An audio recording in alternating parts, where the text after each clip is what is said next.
ദേ ഇവന്മാരെ ഞാൻ 2 ആഴ്ച മുന്നേ തൊട്ട് നോട്ടിട്ട് വെച്ചേക്കുന്നതായിരുന്നു. 2 ആഴ്ച മുന്നേ എൻ്റെ വിൻഡോയിൽ നോക്കുമ്പോൾ കാണുന്ന മരത്തിൻ്റെ കമ്പുകൾ വെട്ടിയിട്ടുണ്ടായിരുന്നേ. അപ്പോഴേ ഞാനിങ്ങനെ ആലോചിച്ച് വെച്ചേക്കുന്നതായിരുന്നു എന്തെങ്കിലുമൊക്കെ ക്രാഫ്റ്റ് ചെയ്യാൻ എടുത്തുകൊണ്ട് വരണമെന്ന്. പിന്നെ ഞാൻ ഓർത്തെന്നാൽ അവിടെ കിടക്കട്ടെ, കുറച്ച് ഉണങ്ങിയൊക്കെ ആകുമ്പോഴേക്കും പണി എളുപ്പമാവുമല്ലോ. ഇന്ന് ഞാൻ പുറത്ത് പോയിട്ട് അതിങ്ങ് പെറുക്കി എടുത്തുകൊണ്ട് വന്നു. പിന്നെ എന്തുണ്ടാക്കണമെന്നായിരുന്നു ആലോചന. അങ്ങനെ കുറേ ടൈം പോയി. അങ്ങനെ ആലോചിച്ചുകൊണ്ടിരുന്ന് ഭിത്തിയിലേക്ക് നോക്കിയപ്പോഴാണ് വാൾ ഫുള്ള് ഒഴിഞ്ഞു കിടക്കുന്നു. എന്നാൽ പിന്നെ വാൾ ഡെക്കർ തന്നെ ആവട്ടെ. ഇതിന് വാൾ ഡെക്കർ എന്ന് വിളിക്കണോ ഫോട്ടോ ഫ്രെയിം എന്ന് വിളിക്കണോ എനിക്കറിയില്ല. നിങ്ങളിത് കണ്ടിട്ട് എന്ത് വിളിച്ചാലും എന്നെ ചീത്ത മാത്രം വിളിക്കില്ല കേട്ടോ. സത്യമായിട്ടും ഇതെൻ്റെ വാളിൽ വെക്കാനായിട്ടാണേ.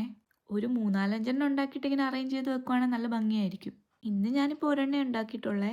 ബാക്കി ഞാൻ ഉണ്ടാക്കി സെറ്റാക്കി കഴിയുമ്പോഴേക്കും വീഡിയോസോ ഫോട്ടോസോ ഇട്ടേക്കാവേ. എന്താ എളുപ്പമല്ലേ, ഒരു ചിലവും ഇല്ലാണ്ട് ഒരു ഫോട്ടോ ഫ്രെയിം സെറ്റായി. പിന്നെ ഞാൻ പറഞ്ഞ പോലെ ഇതുപോലെ ഒരു 3-4 ഉണ്ടാക്കി സെറ്റ് ചെയ്ത് നോക്കുക, അടിപൊളിയായിരിക്കും. അപ്പോൾ ഈ കുഞ്ഞ് ക്രാഫ്റ്റ് ഇഷ്ടമായെങ്കിൽ ലൈക്കും കമൻറ്റും സബ്സ്ക്രൈബും ചെയ്യണേ.